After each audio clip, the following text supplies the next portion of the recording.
Quality of a teacher, ஒரு ஆசிரியருடைய தகுதிகளை இப்பொழுது நம்ம பார்க்க போறோம். எனக்கு பிரியமானவர்களே, இன்னைக்கு செக்குலரா நிறைய டீச்சர்ஸ் இருக்கிறாங்க இல்ல, ஸ்கூல்ல வேலை செய்யறதுக்கு பல டீச்சர்ஸ் இருக்கிறாங்க. அவங்களுக்கு குவாலிஃபிகேஷன் என்ன? இப்போ ஒரு ஸ்கூல்ல போய் அவங்களை எப்படி இன்டர்வியூ பண்ணி எடுப்பாங்க? அந்த டீச்சருக்கு அந்த பிள்ளைகளை ஹேண்டில் பண்ணக்கூடிய அளவுக்கு அவங்க எக்யூப்டா இருக்கணும், நல்ல ஸ்காலர்ஸா இருக்கணும்.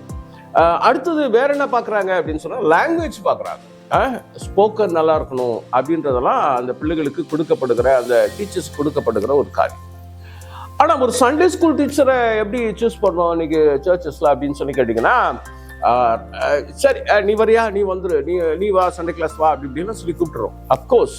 ஆனா நல்லா கவனிச்சுக்கணும், நம்ம ஸ்பிரிச்சுவல் டீச்சர்ஸுக்கும் செக்குலர் டீச்சர்ஸுக்கும் என்ன வித்தியாசம்னா, செக்குலர் டீச்சர்ஸ் நல்லா அவங்க பயிற்சி எடுத்துட்டு அதுக்கப்புறம் தான் அவங்க கிளாஸுக்கு வரணும், அதுக்கப்புறம் தான் அவங்கள யூஸ் பண்ணுவாங்க. ஆனா அவங்க பயிற்சியில எடுத்ததெல்லாம் அவங்க கிளாஸ்ல யூஸ் பண்ணுவாங்கன்னு சொல்ல முடியாது.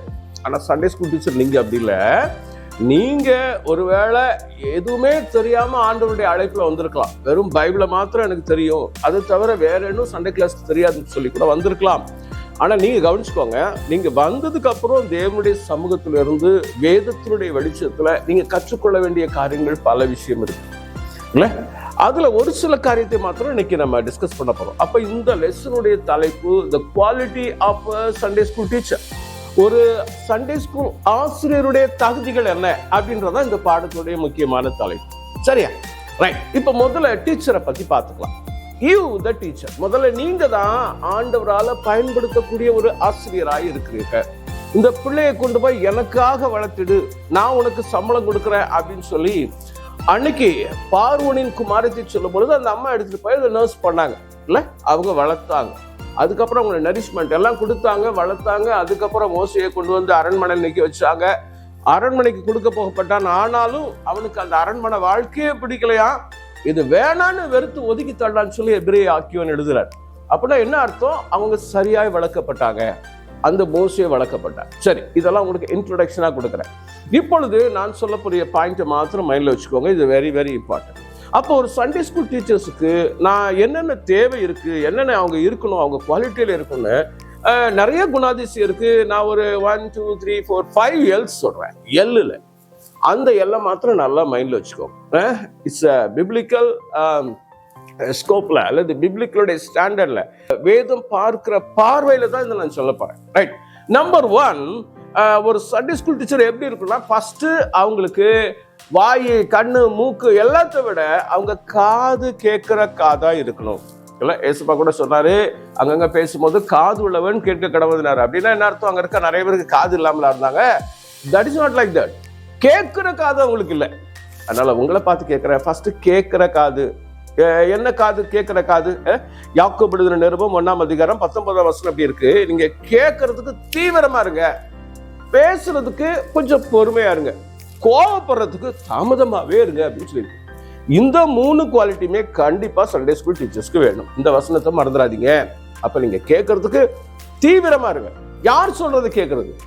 யார் சொல்றதை கேட்கறது அப்படின்னு சொன்னா 2 பேர் சொல்றதை கேட்கணும். ஒண்ணு, ஆண்டவர் என்ன சொல்றாரு நல்லா கவனிச்சு கேளுங்க. 2வது, பிள்ளைகள் என்ன சொல்றாங்கன்னு கேட்கக்கூடிய அந்த காது உங்களுக்கு வேணும். அப்ப 2 வகையான காது உங்களுக்கு வேணும். ஒண்ணு இப்படி கேட்கிற காது இல்ல, கேமரா அது இதெல்லாம் பாத்தீங்கன்னா அப்படி மேல ஒண்ணு இப்படி பார்ப்பாங்க, அப்புறம் கீழே விடு, அதே மாதிரி அப்படி கேட்கிற காது, ஆண்டவர் என்ன சொல்றான்னு கேட்கிற காது. 2வது, பிள்ளைகள் என்ன சொல்றாங்கன்னு ஃபர்ஸ்ட் நீங்க கேட்க கத்துக்கணும். அப்ப பிள்ளைகளை நீங்க கேட்டாதான் நீங்க சொல்றதை பிள்ளைகள் கேட்பாங்க. அப்ப ஃபர்ஸ்ட் திங் குவாலிட்டி உங்களுக்கு தேவை என்ன சொன்னால், you should have a listenable ears, கேட்கக்கூடிய காதுகள் உங்களுக்கு தேவை. ரைட்டா? ஆக ஒருவேளை இதுல நீங்க குறைவா இருந்தீங்கன்னா உங்களை கரெக்ட் பண்ணிக்கோங்க. நான் சரியா கேட்கிறேனா? என் பிள்ளைகள் ஏதாவது பேச ஆரம்பிச்சா அதுக்குள்ள அவங்க 2 வார்த்தை பேசுறதுக்குள்ளே இன்ட்ராக்ட் பண்ணி ஒரு சில டக்குன்னு அடுத்த வார்த்தையை பேசிடுவாங்க. இதுதான் நீ சொல்ல வர, அதுக்குதான் ஆன்சர் அப்படின்னு. ஆனா நல்ல ஆசிரியர்கள் அப்படி இருக்கக்கூடாது. நல்லா கேட்கக்கூடிய காது இருக்கணும். அவங்க உங்களுக்கு அவன் என்ன சொல்ல வரான்றது உங்களுக்கு புரியும். அவங்க என்ன சந்தேகம் கேட்க போறாங்கன்றது தெரியும். உடனே அவங்களை எஸ் எஸ் உனக்கு சொல்றேன்னு ஒரு ப்ரொஃபஸர் ரேங்க்ல ஒரு காலேஜ்ல இருக்கவங்க டீல் பண்ற மாதிரி நீங்க பண்ணக்கூடாது. ரைட்டா? அந்த பிள்ளைகளை நல்லா பேச விட்டு அதை கேட்டு வெரி குட், நல்லா கேட்டீங்க, இப்ப இதுல இருந்து நான் ஆன்சர் பண்றேன் அப்படின்ற மாதிரி கேட்கிற காது வேண்டும். 2வது எல் என்ன சொல்லி கேட்டீங்கன்னா, லவபிள் ஹார்ட் வேணும்.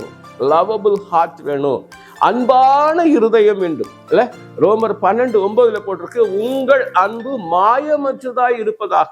அதுல எந்த மாயமும் இருக்கக்கூடாது. அதுல எந்த விதத்திலையும் ஏதாவது அன்புல ஏதாவது எதிர்பார்ப்பு அல்லது இதுதான் செய்ய போறாங்க அப்படின்ற மாதிரி இருக்கக்கூடாது. உங்க பிள்ளைங்க தெளிவா சொல்லணும், இந்த அக்கா என்ன ரொம்ப நேசிக்கிறாங்கன்றதை நீங்க உணர வைக்கணும். அதை நீங்க வாயில சொல்றதை விட, டே நான் உன்னை நேசிக்கிறேன்டா, அவன் மேல ரொம்ப அன்பா இருக்கிறேன்டா அப்படின்னு சொல்றதை விட அவனுக்கா வரணும், இந்த டீச்சர் என் மேல அன்பா இருக்காங்க. இப்ப நீங்க யோசிங்க, நீங்க எத்தனையோ டீச்சர்ஸும் உங்க லைஃப்ல கிராஸ் பண்ணி வந்திருப்பீங்க இல்ல? சின்ன வயசுல இருந்தே ஃப்ரம் எல்கேஜில இருந்து காலேஜ் வரைக்கும் நிறைய டீச்சர் கிராஸ் பண்ணி வந்திருப்பீங்க. ஆனா இப்ப நான் உங்களை பார்த்து ஒரு கேள்வி கேட்கிறேன், எந்த சப்ஜெக்ட் உங்களுக்கு பிடிக்கும் அப்படின்னு சொல்லி கேட்டா நீங்க ஒவ்வொருத்தரும் ஒரு சப்ஜெக்ட் சொல்லுவீங்க. எல்லாரும் ஒரே சப்ஜெக்டா சொல்லுவீங்க. எல்லாருக்கும் மேக்ஸா பிடிக்குது, எல்லாருக்கும் இங்கிலீஷா பிடிக்குது, எல்லாருக்கும் சயின்ஸா பிடிக்குது இல்லையே. நீங்க ஏதோ ஒரு சப்ஜெக்ட் சொல்றீங்க. அதுக்கு என்ன காரணம்னு கொஞ்சம் யோசிச்சு பாருங்க. அந்த சப்ஜெக்டை ஹேண்டில் பண்ண டீச்சருடைய அன்பு உங்களுக்கு பிடிச்சிருக்கும். அவங்க உங்களை பார்த்து நல்லா நேசிச்சிருப்பாங்க, அல்லது அவங்க அன்பு எப்படி அவங்கள்ட்ட ப்ரூவ் ஆயிருக்கும், அவங்க உங்களை அக்செப்ட் பண்ணியிருப்பாங்க. அது உங்களுக்கு ரொம்ப தெளிவா இருக்கும். அப்ப நம்பர் 2 என்னன்னு சொன்னா லவ். இது இல்லாம சண்டே ஸ்கூலே கிடையாது. அன்பு இல்லாம சண்டே ஸ்கூலே கிடையாது. அதனால நல்லா புரிஞ்சுக்கோங்க, லவபிள் ஹார்ட் வேணும். உங்க பிள்ளைகள்கிட்ட எந்த மாயமும் இருக்கக்கூடாது. எல்லாரும் ஈவனா அன்பு கூறணும் இல்ல? ஒருத்தருக்கும் ஒரு ஆப்பர்ச்சுனிட்டி கொடுக்கணும். ஃபர்ஸ்ட் இவனுக்கு 4 பேர் இருக்காங்க சண்டே கிளாஸ்ல, அந்த 4 பேரை மாத்திரம் முன்னாடி கூப்பிடுறது, மற்றவங்களாம் உட்கார வச்சே பாக்குறதுல இருக்குல்ல. எல்லாருக்கும் ஈவன் ஆப்பர்ச்சுனிட்டிஸ் நீங்க கொடுக்கணும். அன்புல பல விஷயங்கள் இருக்கு. உங்களுக்கு தெரியும், கிரியைகள் இல்லாமல் அன்பு கூற முடியாது. ரைட்டா? வெறும் வார்த்தை அன்பை பிள்ளைகள் ஒரு நாள் என்ன செய்ய மாட்டாங்க, பெருசா எடுத்துக்கிட மாட்டாங்க. அப்ப கிரியையினால அன்பு பாருங்க. வளர்ந்த பிள்ளைங்களா இருப்பாங்க, காலேஜ் கோயிங்கா இருப்பாங்க. ஆனாலும் அப்பா அம்மாவுக்கும் அவங்களுக்கும் ஒத்து வராது. 2 பேரும் வேற வேற மாதிரி தான் யோசிப்பாங்க.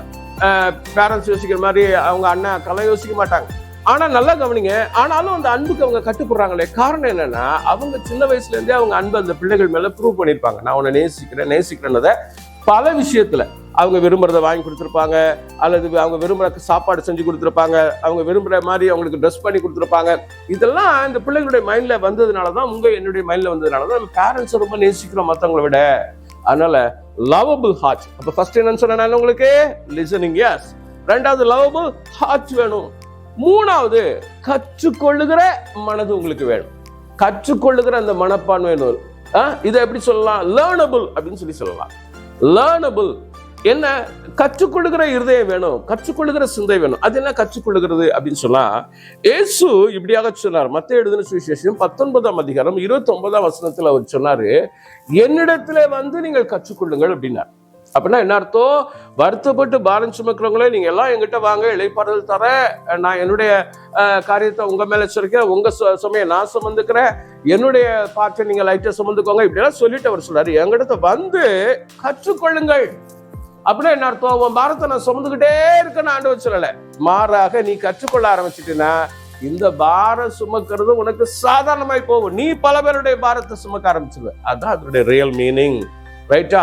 அப்ப லேர்னபிள், கற்றுக்கொள்கிற ஒவ்வொரு அக்கேஷன்லயும் நம்ம கற்றுக்கணும். எந்த பிரச்சனை வந்தாலும் ஒரு சண்டே ஸ்கூல் டீச்சர் தேவனுடைய சமூகத்துல, ஆண்டவருடைய சமூகத்துல போய் முழங்கால் போட்டு, ஆண்டவரே இதுல எனக்கு என்ன கற்றுக் கொடுக்குறீங்க? அது உங்க லைஃப் மேட்டரா இருக்கலாம், உங்களுடைய ஸ்பிரிச்சுவல் உங்களுடைய மினிஸ்ட்ரி மேட்டரா இருக்கலாம், what ever it may be. தேவனுடைய சமூகத்துல போய், ஆண்டவரே இதுல நான் என்ன கத்துக்க விரும்புறீங்க, நான் என்ன செய்ய சித்தமா இருக்கிறீங்க, உங்களுக்கு எது பிடிக்குது அப்படின்ற அளவுக்கு நீங்க இருந்தீங்கன்னா தட் இஸ் ரைட். அப்ப கற்றுக்கொள்ளுகிற அந்த மனசு வேணும். எனக்கு எல்லாம் தெரியும் அப்படின்னு நீங்க சொல்லக்கூடாது இல்ல? பவுல் எழுதும் போது இப்படியே எழுதுவார், நான் எல்லாம் அடைந்தாயிற்று, முற்றிலும் தேறினவனானேன் என்று நான் சொல்றதில்ல அப்படிங்கிற இல்ல. எல்லாத்தையும் மறக்கிறேன், நான் முன்னானவைகளை தான் நாடுறேன், பின்னானதான் என்னுடைய பெரிய நான் அது படிச்சவன், அல்லது நான் இந்த குளத்துல பிறந்தேன், இந்த கோத்திரத்துல பிறந்தேன், நான் இவ்வளவு பெரிய ஆளு, கமாலியருடைய பாத்துல படிச்சேன், நான் பெரிய ஸ்காலர் அப்படிலாம் அவர் பேசல. நான் இன்னும் கற்றுக்கொள்ள விரும்புறேன், முன்னானதை நாடுறேன், எல்லாத்தையும் நான் வந்து குப்பையா பாக்குறேன், நான் என்னுடைய எல்லா படிப்பு கிடிப்பு அறிவு கருவி எல்லாத்தையும் நான் குப்பை மாதிரி பாக்குறேன்ற. அப்ப இதுதான் தேவை, கற்றுக்கொள்ளுகிற இருதயம் வேண்டும். 3 எல் சொன்னேன். ஃபர்ஸ்ட் எல் என்ன சொல்லுங்க பாப்போ? லிசனபிள். 2வது லவபிள். 3வது என்ன பண்றீங்க? லேர்னபிள். அடுத்த எல் என்ன சொன்னீங்கன்னா, எஸ், லீடபிள். ஆமா, நீங்க லீட் பண்ணக்கூடிய நபராக இருக்க வேண்டும். உங்க சண்டே கிளாஸ்ல நீங்க தான் லீடர், வேற யாரா? நீங்க ஒண்ணு நல்லா கவனிச்சுக்கோங்க. ஒரு இஷ்யூ நடக்குது, ஒரு வீட்லயே ஒரு பிரச்சனை வச்சுக்கோங்களேன். எல்லாரும் அமைதியா இருந்தா யாராவது ஒருத்தர் அதுல ஏதோ ஒரு கருத்து சொல்லி அவங்க லீட் பண்ணி அந்த இஷ்யூவை கூட்டு போவாங்க. ஒரு பிரச்சனையா இருக்கலாம், அல்லது அது சம்திங் ரைட்டாவும் இருக்கும், ராங்காவும் இருக்கும். ஆனா நல்லா கவனிங்க, நீங்க சண்டே ஸ்கூல்ல நீங்க தான் லீடர், அதை நீங்க மனசுல வச்சுக்கணும். அப்ப நீங்க லீடபிளா இருக்கணும். பவுல் 2 தெசலோனிக்கேயருக்கு 3:9 சொல்றாரு, நாங்க உங்களை எப்படி வேணா கைட் பண்ணிருக்கலாம், உங்க மேல நாங்க பாரதியை கொடுத்துருக்கலாம், இப்படி கொடுங்கன்னு சொல்லி உங்களெல்லாம் கேட்டிருக்கலாம், ஆனா உங்களுக்கு முன்னாடி ஒரு நல்ல மாடலா நாங்க இருக்கிறோம் அப்படின்னு சொல்லி சொன்னார். எனக்கு அருமையான பிள்ளைகளே, நீங்க பிள்ளைகளுக்கு முன்னாடி ஒரு மாதிரியா இருக்கணும். ஒரு மாதிரி இருக்கக்கூடாது, ஒரு குட் மாடலா இருக்கணும். உங்களை பார்க்குற பிள்ளைகள் இந்த அக்காவை நான் ஃபாலோ பண்ணணும் அப்படின்னு சொல்லி சொல்லணும். ரைட்டா? இந்த அக்கா மாதிரி நான் இருக்கணும்னு சொல்லி. நான் மதுரை பட்டணத்துக்கு வந்திருக்கும் போது, நான் சொல்றது 2003 அப்படி வச்சுக்கோங்களேன். அப்ப அச்சம்பத்து அப்படின்னு சொல்லி ஒரு வில்லேஜ் இருக்கு மதுரைக்கு பக்கத்துல. அங்க ஆல் சயின்ஸோட பிரான்ச் சர்ச். அந்த சர்ச்சோட சண்டே கிளாஸ்க்கு ஒரு வாட்டி நான் போனேன். அங்க சண்டே கிளாஸ் பிள்ளைகளுக்கு என்ன கூப்பிட்டுருந்தாங்க. அவங்களுக்கு போய் பாப்பா ஷோ அதெல்லாம் போறதுக்கு போயிட்டு அங்க அந்த பிள்ளைகளுக்கு ரெட்ரீட்டுக்காக போகும்போது அந்த பிள்ளைகிட்ட கேட்டேன், பிள்ளைகளா நீங்களாம் யார் மாதிரி ஆக விரும்புறீங்க? அப்போ ஒரு பிள்ளை இருந்துருச்சு, நான் இந்த மாதிரி அன்னை தெரசா மாதிரி மாற விரும்புறேன், நான் ஒரு சயின்டிஸ்டா போக விரும்புறேன், நான் அப்படி போக விரும்புறேன், நாங்க அறிஞர் அண்ணா மாதிரி நல்ல இங்கிலீஷ் ஸ்காலரா விரும்புறேன், இப்படின்னு பல பிள்ளைகள் பல காரியங்களை சொன்னாங்க. சில கிரிக்கெட்டராக போறலாம் சொன்னாங்க. இதெல்லாம் சொல்லிட்டு இருக்கும்போது ஒரு பாப்பா மாத்திரம் எந்திரிச்சு, நான் பவானி அக்கா மாதிரி மாற போறேன்னு சொன்னாங்க. எனக்கு ஆச்சரியமாயி போச்சு, என்னடா பவானி அக்கா, அப்படி ஒரு அக்கா யாராவது நமக்கு தெரிஞ்சு இருக்காங்களான்னா, இந்தியாவில் ஒரு பெரிய லீடர் அப்படி இல்லையே அப்படின்னு நான் யோசிச்சுட்டு இருக்கும் போது அந்த பாப்பாட்ட கேட்டா, அக்கா பவானி அக்கானா யாருப்பா அப்படின்னு சொல்லி அந்த பிள்ளைகிட்ட கேட்டோன்னா அந்த பிள்ளை சொன்னா, அந்த முன்னாடி உட்காந்துருக்காங்க பாருங்க அந்த அக்கா தான். அந்த அக்கா யாருன்னா இவளுடைய சண்டே ஸ்கூல் டீச்சர். அப்ப நல்லா கவனிச்சுக்கோங்க, அவ அந்த சண்டே ஸ்கூல் டீச்சர் அந்த அளவுக்கு இன்ஸ்பயர் பண்ணியிருக்காங்க, இந்த பிள்ளை மாதிரி மாறணும் அப்படின்னு சொல்லி அவ விரும்புறா. அந்த அக்கா ஒல்லியா ஒரு சுடிதாரை போட்டுக்கிட்டு இருந்தாங்க. நான் எதுக்காக சொல்றேன், அவங்க பின்னால அப்படி மாறினாங்களான்னு எனக்கு தெரியல, ஆனா நான் சொல்றேன், அந்த லீடபிள் நீ லீட் பண்ணக்கூடிய நபராக நீங்கள் இருக்க வேண்டும். ரைட், இது வரைக்கும் நம்ம 4 L பார்த்தோம். 1 லிசனபிள், 2 லவபிள், 3 லேர்னபிள், 4 லீடபிள் அப்படின்னு சொல்லி பார்த்தீங்க. இப்ப கடைசி L என்னன்னு சொல்லி கேட்டீங்களா, லிவபிள் அப்படின்னு சொன்னா என்ன அர்த்தம் அப்படின்னா நிலைச்சு இருக்கிறது. நீங்க என்ன கத்திருக்கீங்களோ அதெல்லாம் நிலைச்சு இருக்கிறது. 1 கொரிந்தியர் 7:20 எப்படி இருக்கு, நீங்க அழைக்கப்பட்ட அழைப்பிலே நிலைத்திருங்கள். நீ அடிமையா இருந்தா அடிமையாயிரு, எஜமானா இருந்தா எஜமானாரு. நம்ம அழைக்கப்பட்டது சிறுவர் ஊழியத்துக்கா. அப்ப சிறுவர் ஊழியர்களாய் நீங்க நிலைச்சிருக்கணும். இதுதான் ஆண்டவருக்கு ரொம்ப முக்கியம். ஆக எனக்கு அது கிடைக்குமா இது கிடைக்குமா, இன்னும் மேல போலாமா, என்னைக்கு சூப்பரண்டா மாறுறது, அதெல்லாம் நீங்க மாறணும்னு அவசியம் இல்லை. ஆண்டவர் உங்களை விரும்பிட்டா உங்களை எங்க கொண்டு போகணுமோ அவர் கொண்டு போவார். நல்லா கவனிச்சுக்கோங்க, என்னைக்கு நம்ம ஊழியத்துக்குள்ள வரமோ அதுக்கப்புறம் இந்த ஊழியத்திலேருந்து உங்களை எங்கெங்கெல்லாம் கொண்டு போகணும்னு ஆண்டவர் வச்சிருக்காரோ அங்க ஆண்டவர் கொண்டு போவார். இதுக்காக நீங்க கவலைப்படணும்னு அவசியம் இல்லை. அதனால இதை மனசுல ஆழமா வச்சுக்கோங்க. அதனால லிவபிள் 1 கொரிந்தியர் 7:20 படி நீங்க என்ன அழைப்புல இருக்கீங்களோ நினைச்சிருக்கோம். ஆக இந்த 5 L ரொம்ப முக்கியமானது. மறந்துடாதீங்க. இன்னொரு வாட்டி சொல்லுங்க பாப்போம், கடகடன்னு சொல்லுங்க பாப்போம். லிசனபிள், 2 லவபிள் ஹார்ட் வேணும், 3 லேர்னபிள் கற்றுக்கொள்ளுகிற இதே வேணும், 4 லீட் பண்ணக்கூடிய உங்களுக்கு அந்த கெப்பாசிட்டி வேணும். நான் தான் இதுல லீடர், எதுனாலும் என் சண்டே கிளாஸ்ல அசம்பாவிதம் ஏதாவது நடந்துச்சுன்னா அதுக்கு ஐ எம் ரெஸ்பான்சிபிள் நீங்க புரிஞ்சுக்கணும். எனக்கு தெரியாதுன்னு சொல்லக்கூடாது. அப்போ லீடருக்கு அழகே ரெஸ்பான்சிபிலிட்டி எடுத்துக்கிறது தான். ரைட்டா? நல்ல காரியம் கிரெடிட்ஸ் வரும்போது மாத்திரம் நான் தான் பண்ணேன்னு சொல்றதும், ஏதாவது பிரச்சனை வந்துச்சுன்னா ஐயோ எனக்கு தெரியாதுன்னு சொல்றதும் இல்லை.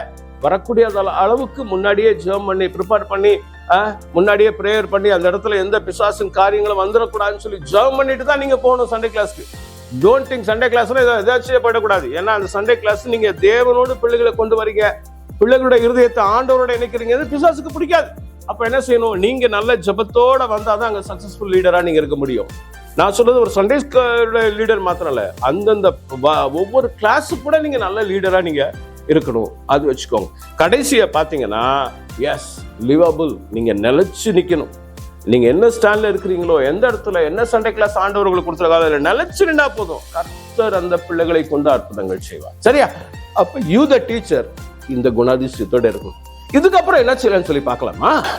இது வரைக்கும் நீங்க குணாதிசயங்களை பாத்தீங்க. இப்ப நீங்க பார்க்க போறது என்னன்னு சொன்னீங்கன்னா, நீங்க எப்படி இருக்கும், நீங்க எப்படி பிஹேவ் பண்ணணும், உங்க பிஹேவியர்ஸ்ல என்னென்ன மாற்றம் இருக்கு. அப்போ முதல்ல முடிச்சுக்கோங்க, யூ ஆர் காட்ஸ் இன்ஸ்ட்ருமெண்ட். ஆண்டவரால பயன்படுத்தக்கூடிய ஆயுதமாக நீங்கள் இருக்கிறீங்க. உன்னை கூறிய எந்திரமாக்குவேன்னு சொல்லி ஆண்டவர் சொல்லியிருக்கிறார். அது போல உங்களை ஆண்டவர் இந்த பிள்ளைகளுக்கு அவரை சொல்றதுக்காக, கடவுளை காட்டுறதுக்காக, மெய்தேவனை அறிந்து கொள்ளும்படியாக உங்களை ஆண்டவர் பயன்படுத்துறார். ஆக you are the God's instrument. ரெண்டு வகையான இன்ஸ்ட்ருமெண்ட்டை நான் சொல்லலாம். நம்பர் 1, இங்கே பாருங்களேன், ஒரு அழகான மியூசிக் இன்ஸ்ட்ருமெண்ட் இல்லை. இந்த மியூசிக் இன்ஸ்ட்ருமெண்ட் தானாவே வாசிக்குமா? வாசிக்காது. அதுக்கு பின்னாடி கை தேர்ந்த நல்ல எக்ஸ்பீரியன்ஸ்டா நல்லா புரிஞ்சுக்கிட்ட யார் இருக்கணும்? ஒரு மியூசிஷியன் இருக்கணும். அவர் நல்லா அந்த மியூசிக்கை நல்லா என்ன செஞ்சிருக்கணும்? நல்லா புரிஞ்சு படிச்சு அதுல நல்லா ஹவர்ஸ் டுகெதர் அவர் ப்ராக்டிஸ் பண்ணவர் தான் என்ன செய்ய முடியும்? அதை பண்ண முடியும். ஒண்ணு இந்த இன்ஸ்ட்ருமெண்ட், உங்களுக்கு பின்னாடி உங்களை இசைக்கிற ஆண்டவர் இன்ஸ்ட்ருமெண்டா இருக்கலாம். அதே நேரத்தில் நீங்க இதை பிள்ளைகளுக்கு இப்படி இருக்கணும். ஆனா அதே சமயத்தில் நீங்க இன்னொரு இன்ஸ்ட்ருமெண்டாகவும் இருக்கணும். என்னது? ஆண்டவரால் பயன்படுத்தப்படுகிற இசைக்கருவியாகவும் இருக்க வேண்டும். அடுத்த இன்ஸ்ட்ருமெண்ட் என்ன சொன்னா, நீங்க ஆண்டவரால் பயன்படுத்தக்கூடிய இந்த இன்ஸ்ட்ருமெண்ட் பாருங்க. இது என்னது? ஐயோ, துப்பாக்கியா பிள்ளைகள் எடுத்து சுட்டுலாமா? அப்படி இல்லை. இந்த துப்பாக்கி யார சுடுறதுன்னு பாருங்க. ஆமா, பிசாசை சுடக்கூடிய நபரா நீங்க இருக்கணும். என் பிள்ளைகளை யாரும் எந்த பிசாசும் தொடக்கூடாது. என் பிள்ளைகளை எந்த பொல்லாத பிசாசு எந்த விதத்திலையும் பிரச்சனை பண்ணக்கூடாது அப்படின்னு அந்த பிசாசை அடிக்கிற நபராகவும் நீங்க இருக்கணும். அதை நீங்க மைண்ட்ல வச்சுக்கோங்க. அப்ப நீங்க 2 டபுள் ரோல் பண்ணணும். ஒன்னு சாஃப்டான மியூசிக் இன்ஸ்ட்ருமெண்ட் பிள்ளைகளுக்காக இருக்கணும். ஆண்டவருடைய வார்த்தை அப்படியே கொண்டு தேவ சமூகத்துல உட்காந்து, ஆண்டவரே இந்த பிள்ளைகிட்ட என்ன பேசணும்னு சொல்லி நீங்க நல்லா ஜெபம் பண்ணிட்டு நீங்க நின்னீங்கன்னா கிருபேர்ன வார்த்தை உங்க மூலமா வரும் இல்ல. ஒரு பிள்ளையை பார்க்கும்போது உங்களுக்கு ஒரு ஃபீல் வரும். நீங்க பேசுற வார்த்தையெல்லாம் அவ்வளவு உப்பால் சாரமேற்றின வார்த்தையா இருக்கும். சவுண்டா பேசுவீங்க, அழகா பேசுவீங்க. ஆனா அதே நேரத்துல அந்த பிள்ளைகளுக்கு பின்னாடி அவங்களை கெடுக்கிறதுக்குன்னு இருக்கிற பிசாசு இருக்கு பார்த்தீங்களா, அதை நீங்க ஷூட் பண்ற ஆளா இருக்கணும். மறந்துடாதீங்க, உங்களுக்கு 2 வகையான இன்ஸ்ட்ருமெண்டாகவும் நீங்கள் இருக்க வேண்டும். இதை மைண்ட்ல ஆழமா வச்சுக்கோங்க. அது மாத்திரம் இல்ல, you are not only an instrument, you are a vessel, you are a chosen vessel. chosen vessel. அருமையா யோவான் 15:16 சொல்லப்பட்டிருக்கு, நீங்கள் என்னை தெரிந்து கொள்ளவில்லை, நான் உங்களை தெரிந்து கொண்டேன். ஏசப்பா நம்மளை தெரிஞ்சுக்கிட்டார். நம்ம இதுக்காக தெரிஞ்சுக்கிட்டார். என்ன? ஆண்டவர் இந்த 5 பிள்ளைகளுக்காக, அல்லது இந்த சண்டே ஸ்கூல், இந்த சர்ச்சில் இருக்க சண்டே ஸ்கூல் பிள்ளைகளுக்காக, அல்லது என்ன இந்த தேசத்தில் இருக்க பிள்ளைகளுக்காக நீங்க மைண்ட்ல வச்சு நீங்க ஜெபம் பண்ணீங்கன்னா ஆண்டவர் உங்களுக்கு என்ன சொல்றாரு அதை பிடிச்சுக்கோங்க. You are a chosen vessel. கர்த்தரால தேர்ந்தெடுக்கப்படுகிற பாத்திரம். அப்ப கர்த்தரால தேர்ந்தெடுக்கப்படுகிற பாத்திரம் எப்படி இருக்கும்? நான் ஏற்கனவே ஆரம்பிக்கும் போதே சொன்னேன், உலகத்துல செக்குலர் டீச்சர்ஸ் நல்ல எக்யூப்டா இருக்காங்களான்னு பார்த்து செலக்ட் பண்ணுவாங்க. ஆண்டவர் அப்படி செலக்ட் பண்றவர் அல்ல. தமஸ்கு வீதியில போகும்போது பவுல் ரொம்ப நல்ல பிள்ளையா அப்படியே ஊழியத்துக்குன்னு ரொம்ப எக்யூப்டா இல்ல, அப்படி இருக்கிறவர் எடுத்து ஆண்டவர் எக்யூப் பண்ணார். அது போல நீங்க சோசன் வெசல். பட் எப்படி இருக்கணும் அப்படின்னா 3 காரியத்தை சொல்ல, வெசலுக்கு நிறைய சொல்லலாம், 3 காரியம் சொல்றேன். பி எ பியூர் வெசல்.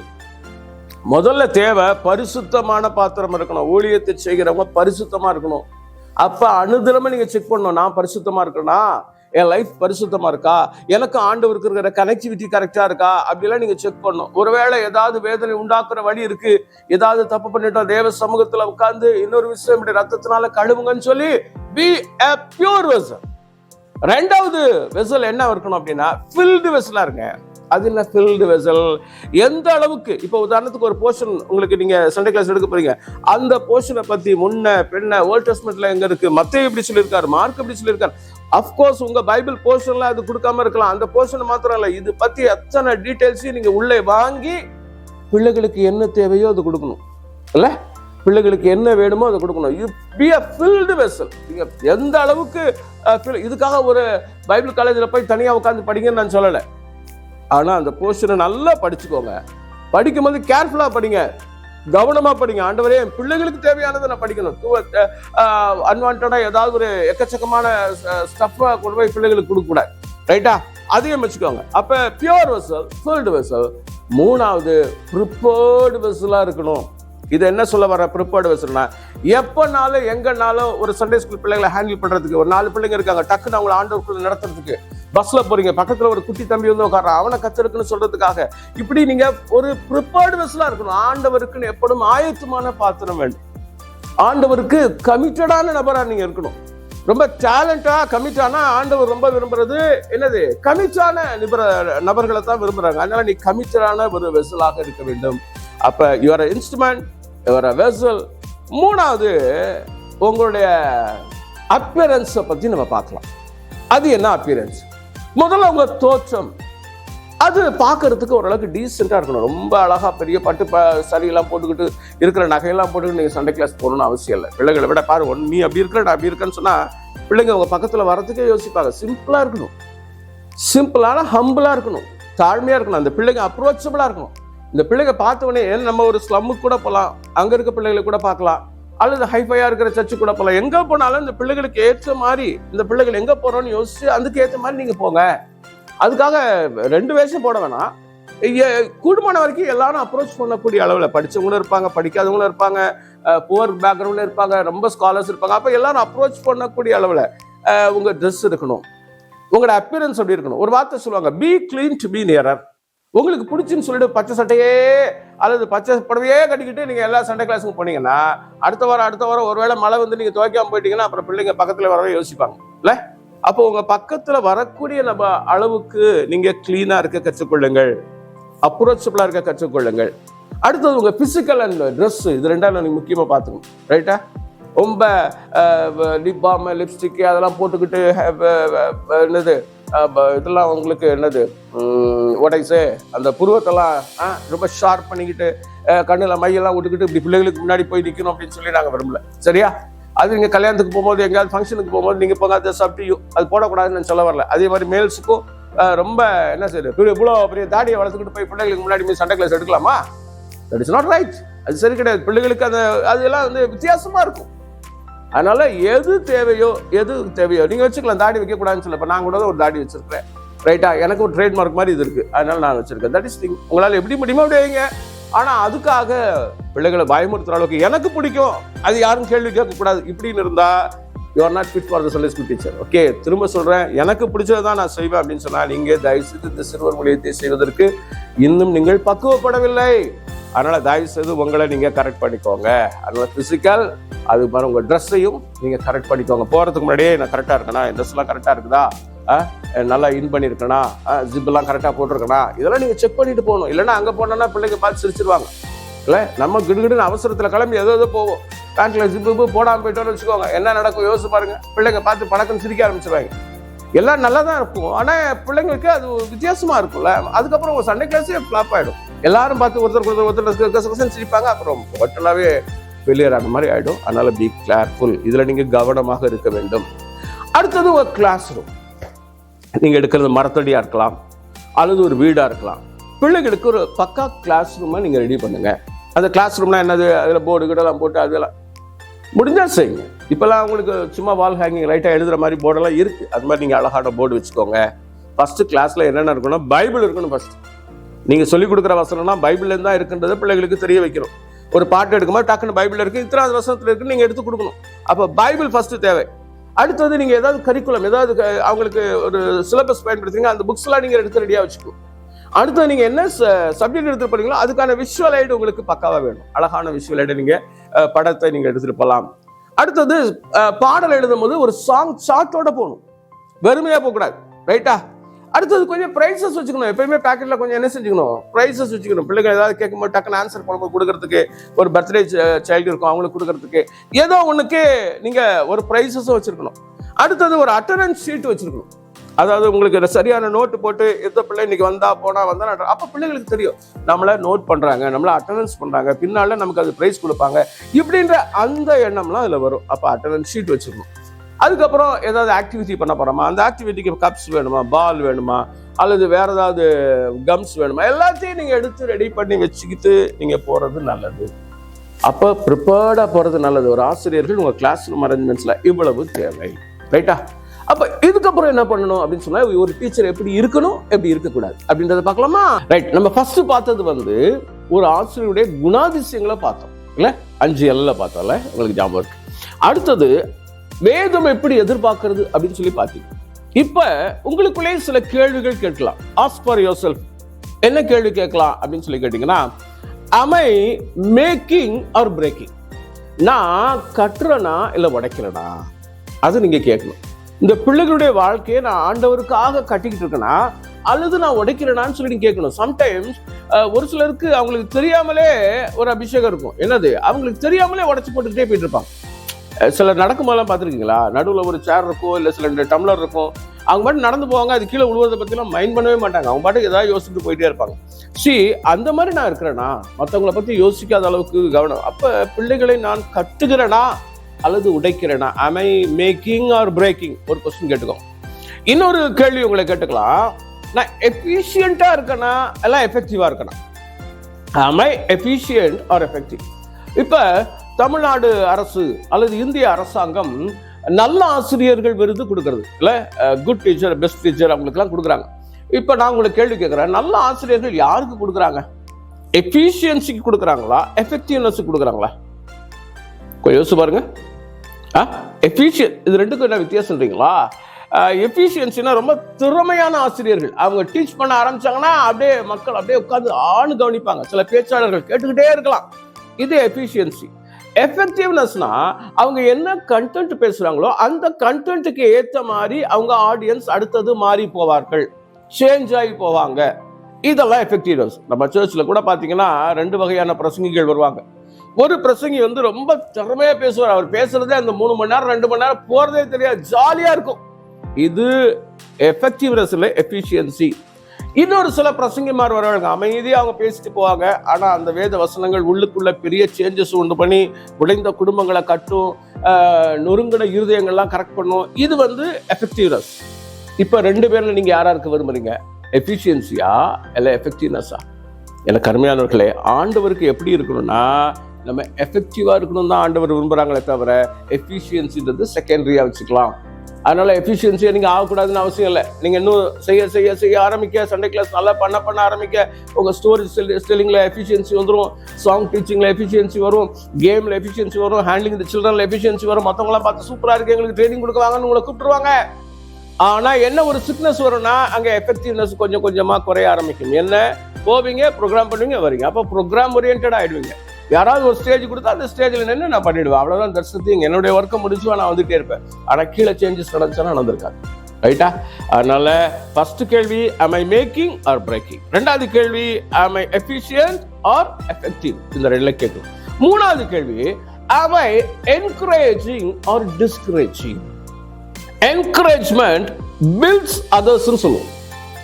ஒரு ஒருத்தரை என்கரேஜ் பண்ண ஆரம்பிச்சிட்டா அது அவங்கள கட்டும்.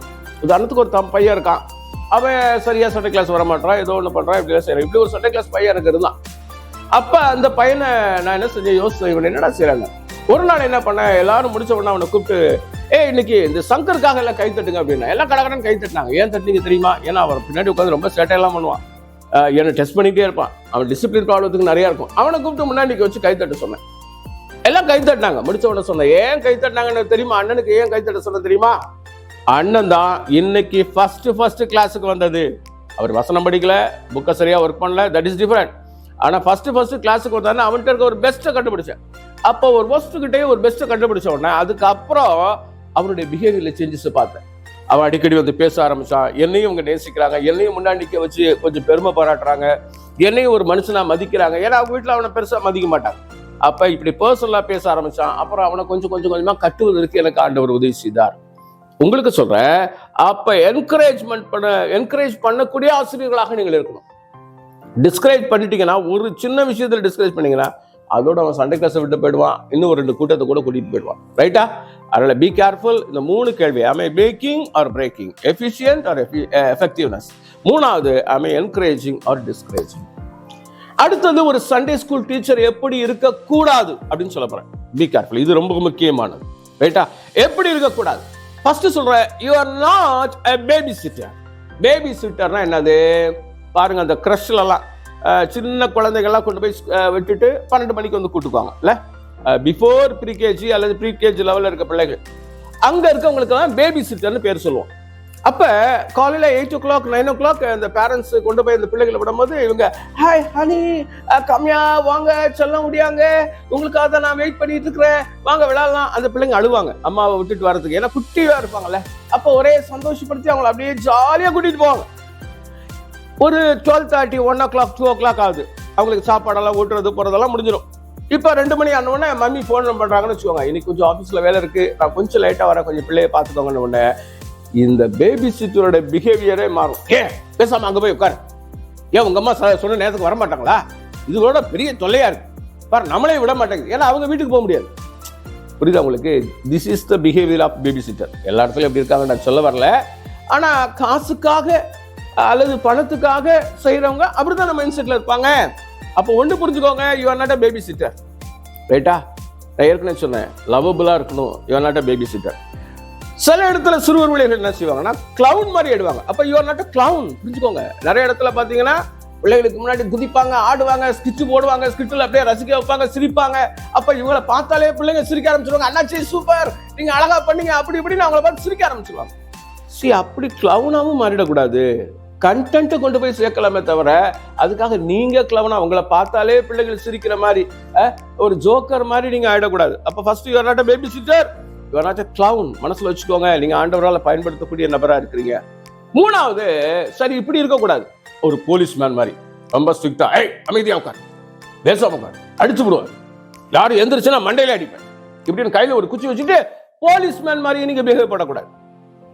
ரைட்டா? என்ன பிள்ளைகள் உங்களை பார்த்தாலே பயந்துடுவாங்க. அப்போ உங்க கையில ஏதோ கம்பு இருக்கு அல்லது அவங்கள அடிப்பேன் கொள்ளுவேன்னு சொன்னாலே உங்களை விட்டு ஒரு டிஸ்டன்ஸ் கீப் பண்ணியே பழகுவாங்க. வேற வழி இல்லாம உட்காந்துருப்பாங்க. ஸ்கூல்ல உட்காந்துருக்க பிடி டீச்சர் மாதிரி அப்படியே ரொம்ப உங்க ரோல் இருக்கக்கூடாது. ரைட்டா? போலீஸ்மேன் மாதிரி பிஹேவ் பண்ணக்கூடாது. இதுவும் நீங்கள் செய்யக்கூடாது. நாலாவது, இப்ப சிறுவர் விளையத்துல அடுத்த ஒரு பெரிய கிளைமேக்ஸ் என்னன்னா மேஜிக் பண்றது. எங்கள்கிட்டயே நிறைய பேர் கேட்பாங்க, அண்ணா கொஞ்சம் மேஜிக் ஐட்டம் எங்களுக்கு கொடுக்க முடியுமா, எங்கேயாவது கிடைக்குமா, எங்க கிடைக்குன்னு சொல்லுங்க, நான் வாங்கிக்கிறேன், அல்லது நீங்க வாங்கி தருவீங்களா? நாங்க மோஸ்ட்லி சொல்லுவேன், ஹம்பிளா உங்களுக்கு சொல்றேன், இந்த மேஜிக்கை நாங்க ரொம்ப என்கரேஜ் பண்றதே இல்லை. எப்பயாவது ஒரு சின்ன ஒரு ட்ரிக்கை செஞ்சு காமிக்கலாம். இந்த மேஜிக்ன்ற வேர்டே is forbidden word in the Bible. இஸ்ரவேலுக்கு விரோதமாக குறி சொல்லுதல் இல்லை, மந்திரவாதமும் கிடையாது. அப்ப அந்த மந்திரம் பண்றதுன்ற வார்த்தையே இருக்கக்கூடாது. நான் மேஜிக் பண்ணுவேன், நான் மேஜிக் சில்ட்ரன் மேஜிக் இது பண்ணுவேன் அப்படின்ற பேச்சே இருக்கக்கூடாது. சின்ன சின்ன ட்ரிக்கு மூலமா காஸ்பலை சொல்லலாம். ஆனாலும் பாருங்களேன், நீங்க ஏதோ ஒரு மேஜிக் பண்றதுக்காக இல்லை ஏதோ ஒரு ட்ரிக்கை வாங்கி கொண்டு போய் பிள்ளைகளுக்கு முன்னாடி செய்ய ஆரம்பிச்சீங்கன்னா அந்த பிள்ளைகளுடைய ஆன்சைட்டி, அந்த பிள்ளைகளுடைய எதிர்பார்ப்பு என்ன இருக்குன்னா, அது என்னமோ கொண்டு வந்திருக்காங்க, என்னமோ சேஞ்ச் ஆக போகுதுன்றதுல தான் அவங்க மைண்ட் இருக்குமே தவிர நீங்க சொல்ற சத்தியம் உள்ள அவ்வளவு ஆழமா போகாது. நல்லா புரிஞ்சுக்கோங்க. ரைட்டா? விதைக்கிறவன் புறப்பட்டான், அவன் வசனத்தை சரியா நல்ல நிலத்துல சரியா விதைக்கணும். நீங்களே போய் உங்க விதைய மேலாக அப்ப மேல உள்ள போறது எதுவும்னா அந்த மேஜிக் எப்படி நடந்துச்சுன்றதான் அவனுக்கு தாட்டா இருக்கும். ஏன்னா நீங்க அங்கேயே சொல்லிக் கொடுக்க மாட்டீங்க எப்படி நடந்துச்சுன்னு. ஆக்சுவலா ஆஸ் பர் ரூல் பிள்ளைகளுக்கு முன்னாடி நாங்க முடிச்ச உடனே சில கேட்பாங்க, ஆனா இப்படி வந்துச்சு, பூ எப்படி வந்துச்சு, அது எப்படி வந்துச்சுன்னு சொல்லட்டா வாடா அப்படின்னு சொல்லி பக்கத்துல கூட்டு, நீ ஒரு சங்கீதத்தை சொல்லு, ஒரு வசனத்தை சொல்லு, இன்னைக்கு படிச்ச வசனத்தை சொல்ல வச்சு அவனுக்கு நைஸா அவனுக்கு மாத்திரம் காட்டிடுவேன், இப்படி தாண்டா வந்துச்சு. அவன் போய் சொன்னா சொல்லிட்டு போறான். ஏன்னா இதே மேட்சுக்கு திரும்ப திரும்ப நான் சொல்லி காட்டிக்கிட்டே இருக்க முடியும். அவன் போய் சொல்லுவான், அது அப்படிதாண்டா வந்துச்சு, இப்படிதாண்டா வந்துச்சு. So that as a Sunday school teacher உங்களை ஒரு ஸ்பெஷலா நீங்க காட்டக்கூடாது. உன்னை விட எனக்கு ஒரு சூப்பர் நேச்சுரல் பவர் இருக்குன்னு சொல்லி தயவு செய்து பிள்ளைகளுக்கு முன்னாடி நீங்க செய்யக்கூடாது. இது கண்டிப்பா நீங்க புரிஞ்சுக்கணும், செய்யவே கூடாது. இதை வச்சுக்கோங்க. அப்ப you are not a magician. Don't give more importance to tricks and magics. ஒரு 2 நாள் கேம்ப் நடத்துறீங்க, ஒரு சின்ன செக்ஷன் அப்படி எடுக்கலாம், தப்பு இல்லை, இட்ஸ் நாட் ராங். ஆனால் எப்படி செய்றீங்கன்றதையும் பிள்ளைகளுக்கு நீங்கள் சொல்லிக் கொடுக்க வேண்டும். ரைட்டா? அப்ப இதெல்லாம் செய்யக்கூடாது. அப்ப நீங்க யார் அப்படின்னா முக்கியமானது, you are ambassador for Christ. இல்ல? எபேசியருக்கு 6ஆம் அதிகாரம் 19வது 20வது வசனத்துல பவுல் இந்த வார்த்தையை சொல்றார், நான் கிறிஸ்துவுக்கு ஸ்தானாதிபதியாய் இருக்கிறேன், கட்டப்பட்டிருக்கிறேன். அப்ப நீங்களும் நானும் ஆன் பிகாஃப் of Christ we are standing. இப்ப இந்தியாவுடைய ஸ்தானாதிபதி அமெரிக்கால இருக்கான்னு வச்சுக்கோங்க, ஒரு அம்பாசிடர். அவர் வாயில ஏதாவது பேசிடக்கூடாது, நாங்க இப்படிதான் பேசுறோம்னு சொல்லக்கூடாது. எது பேசினாலும், ஒரு வேர்டா இருந்தாலும், அது ஒரு அண்டா இருந்தாலும், ஒரு கமா இருந்தாலும் அவர் அப்ரூவல் வாங்கி, இங்க இருக்க மினிஸ்ட்ரி, இங்க இருக்க மக்கள்கிட்ட வாங்கி தான் அவர் பேச முடியுமே தவிர, இங்க இருக்க அபிஷியல்கிட்ட வாங்கி பேச முடியாது தவிர அவர் இஷ்டத்துக்கு என்ன செய்யக்கூடாது, பேசக்கூடாது. எந்த கண்ட்ரியில இருந்தாலும் அவங்க அம்பாசிடரா இருக்கலாம், ஆனா they are representing the country தவிர அவங்க இஷ்டத்துக்கு பேசக்கூடாது. அப்ப நீங்க புரிஞ்சுக்கோங்க, நான் கர்த்தருக்குன்ற ஒரு அம்பாசிடர், நான் ஆண்டவருக்காக தான் பேசுவேன், ஆண்டவர் என்ன விரும்புறாரோ அதான் பேசுவேன்னு சொல்லி அதுல நீங்க ஸ்ட்ரிக்டா இருங்க. ஃபைனலா சொல்லணும்னா 2 வார்த்தையில முடிக்கிறேன், be result oriented, be a business oriented. 2 தீமோத்தேயு 2ஆம் அதிகாரம் 3வது வசனம் 4வது வசனம் என்ன செய்யுது அப்படின்னு சொல்ல, அது தெளிவா சொல்லுது, நான் சரியானதை தான் செய்ய விரும்புறேன், கரெக்டா நான் செய்ய விரும்புறேன், நான் பிசினஸ் தான் இருக்க விரும்புறேன், நான் ஏதோ தேவையில்லாத ஒரு காரியத்தை செய்ய விரும்பலன்னு சொல்லி பவுல் ரொம்ப தெளிவாகவே சொல்லுகிறேன். அப்ப நான் செய்யறது கரெக்டா இருக்கணும்ன்றது, நம்ம கட்டுறது சரியா இருக்கும். அடுத்தது பி ஆர் ரிசல்ட் ஓரியன்டட். நீங்க ஒரு வருஷம் சண்டே கிளாஸ் நடத்துறீங்களா, அந்த பிள்ளைகள் கர்த்தரோடு இணைக்கப்பட்டவர்களாக இருக்கவே. ஆகாயத்தில் அடிக்கிறவனாய் நான் சிலம்பம் பண்ணேன்னு சொல்லி கொரிந்தியர்ல 1 கொரிந்தியர் 9ஆம் அதிகாரம் 26வது வசனத்துல அந்த மல்யுத்தத்துக்கு போறவங்கலாம் எப்படி போறாங்க அப்படின்னு சொல்லி அந்த காரியத்தை குறித்து சொல்றாரு. சிலதெல்லாம் ரெஸ்ட்ரிக்டா நான் ஓடணும். அப்ப நான் வந்து ஆண்டவருக்காக நிற்கிறேன், அம்பாசடராக நிற்கிறேன், நான் ஒரு ரிசல்ட் ஓரியன்டா இருக்கிறேன். அப்ப இதுல ரிசல்ட் வரணும், இதுதான் ரொம்ப முக்கியமானது. ஆக இதை மனதிலே வைத்துக் கொள்ளுங்களா. அப்ப நீங்க சண்டே ஸ்கூல் டீச்சர் இந்த காரியத்துல எல்லாம் நீங்க ரொம்ப தெளிவா இருந்தீங்கன்னா நீங்க பெஸ்ட் டீச்சரா மாற முடியும். ஓகேவா? இதை பத்தி இன்னும் நீங்க தெரிஞ்சுக்கணும்னா இன்னும் அதிகமா தெரிஞ்சுக்கலாம். ஆக திரும்ப இந்த வீடியோ பாருங்க, நீங்க எதெல்லாம் வீக்கா இருக்கீங்கன்னு பாருங்க. அதுக்காக நீங்க ஆண்டவர்கிட்ட போறது ஜெபிக்கலாம். ஒரு நிமிஷம் உங்களுக்காக நான் ஜெபனவா க்ளோஸ் லைஃப் எல்லாம் கண்ண முடுங்க பார்ப்போம். நல்ல ஆண்டவரே, நன்றியோட துதிக்கிறேன். அருமையான இந்த சண்டே ஸ்கூல் டீச்சர்ஸ்க்காக ஜெபிக்கிறேன். ஆண்டவரே, அவங்க எப்படி நல்ல ஆசிரியர்களா இருக்கணும்னு சொல்லி இன்னைக்கு கற்றுக்கொள்வதற்கு ஒரு நல்ல வாய்ப்பு கொடுத்தீங்க. ஆண்டவரே, இதை கற்றுக்கொள்கிறது மாத்திரம் இல்லை, ஒருவேளை சக ஊழியர்களுக்கு ஆண்டவரே சண்டே ஸ்கூல் டீச்சருக்கு இதை டீச் பண்ற பிள்ளைகளாக கூட பிள்ளைகள் இருக்க கர்த்தர் உதவி வச்சுங்க. ஆண்டவரே, எங்க தேசத்தில் இருக்க பிள்ளைகள் எல்லாரையும் ஆண்டவரே நாங்கள் ஒரு நல்ல ஒரு ஆசிரியர்களாக இவங்க தேறினவர்களாக இருக்க கர்த்தர் உதவி செய்யுங்க. ஆண்டவரே, நல்ல போதகரேன்னு உங்களை கூப்பிட்டாங்க. ஏன்னா நீங்க அவ்வளோ நல்லா இருந்தீங்க, நல்லா டீச் பண்ணீங்க. அது போல எங்க ஒவ்வொருவர்த்தரையும் நல்ல போதகரே, நல்ல டீச்சரேன்னு கூப்பிடக்கூடிய அளவுல அந்த பாராட்டை பெற்று உண்மையும் புத்தகமான ஊழியக்காரனே, உன் எஜமானுடைய சந்தோஷத்துக்குள்ளே பிரவேசி என்று சொல்லுகிற அந்த வார்த்தையை அருமையான ஆசிரியர்கள், இதை கவனிக்கிற ஆசிரியர்கள் கவனிக்கத்தக்கதாக கர்த்தர் உதவி செய்யுங்க, வழி நடத்துங்க, பாதுகாத்துக் கொள்ளுங்க. இயேசுவின் பெயரில் ஜெபிக்கிறோம் நல்ல பிதாவே, ஆமென். இந்த சப்ஜெக்டை மறந்துடாதீங்க. Be a good quality teacher. Be a good teacher. God bless you. Thank you.